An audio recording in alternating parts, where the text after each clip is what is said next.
Hai, halo, balik lagi sama gue di sini. Sejak pertama kali diperkenalkan oleh Eugene Sendo, Bapak Binaraga Modern, olahraga ini telah berkembang secara pesat dan telah menjadi kebutuhan masyarakat saat ini.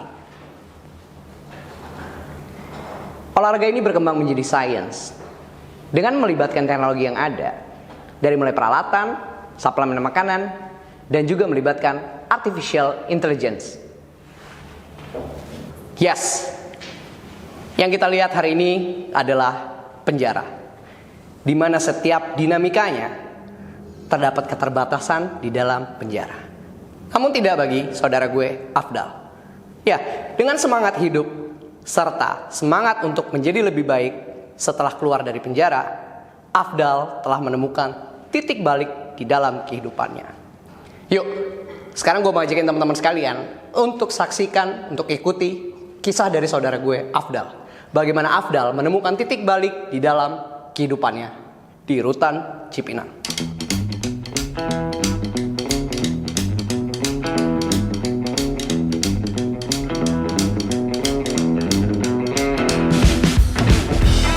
Nama saya Afdal Hakim.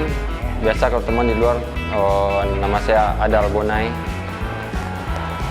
Saya dari Payakumbuh, Sumatera Barat.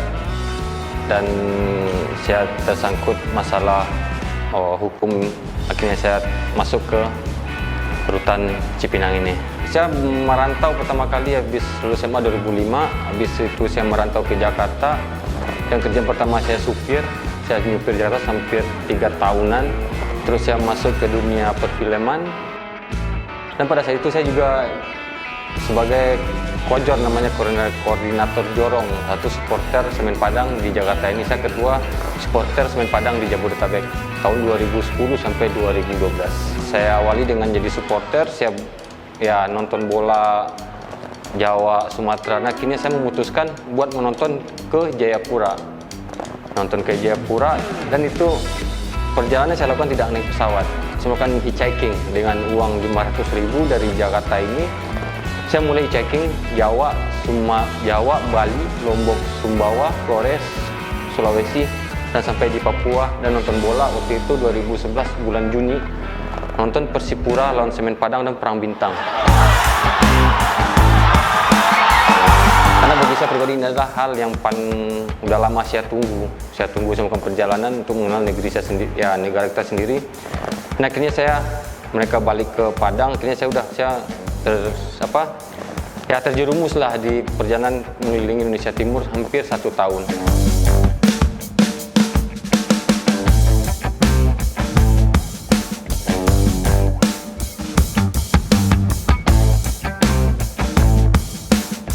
Kalau saya di luar, ya bebas mungkin. Ada hal-hal yang saya di luar sana, saya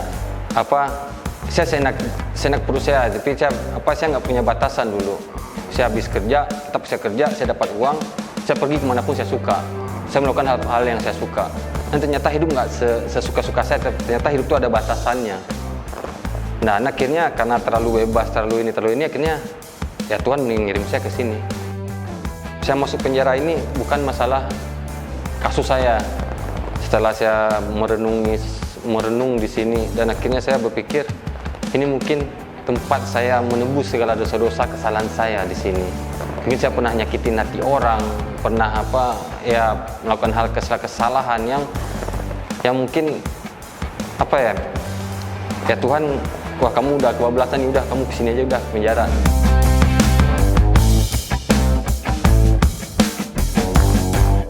Dan di luar saya 2016 saya sempat kena tuberkulosis TBC. Saya kena TBC, saya pengobatan juga, saya sempat olahraga lari buat treatment paru-paru saya.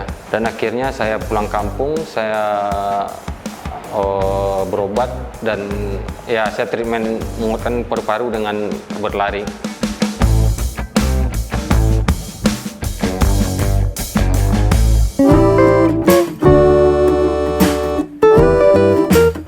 Pertama dalam otak saya adalah, mungkin saya dari Polres saya mulai ngerubah cara hidup saya.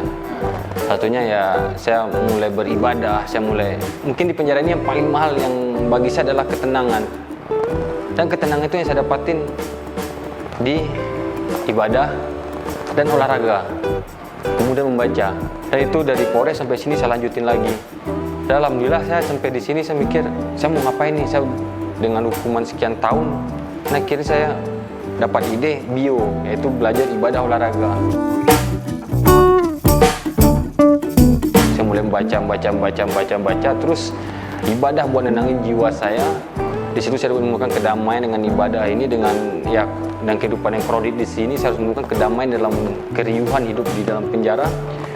Terus olahraga, bagaimana tubuh saya kena tuberkulosis, dengan saya kurus, kasarnya berat badan saya di bawah normal lah, kecil kalau di ukuran tinggi saya sekarang ini sangat kecil. Dan bagaimana saya harus fit.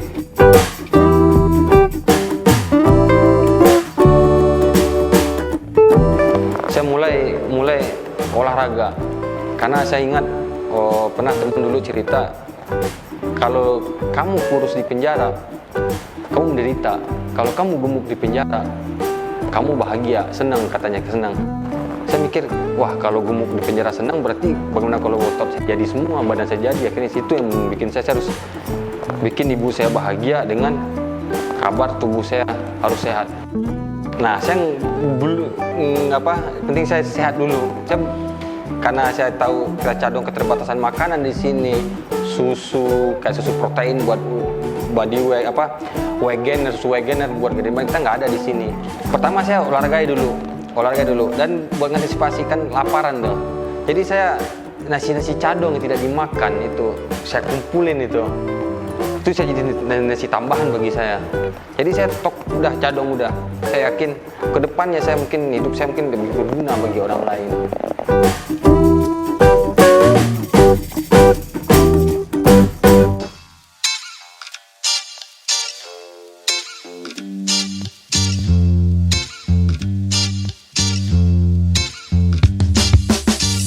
Kita udah sama-sama saksiin bagaimana keseriusan, kesungguh-sungguhan, dan juga keseruan dari kisah seorang Afdal untuk menjadi manusia yang lebih baik, manusia yang lebih sehat, bugar, serta religius di Rutan Cipinang, Jakarta.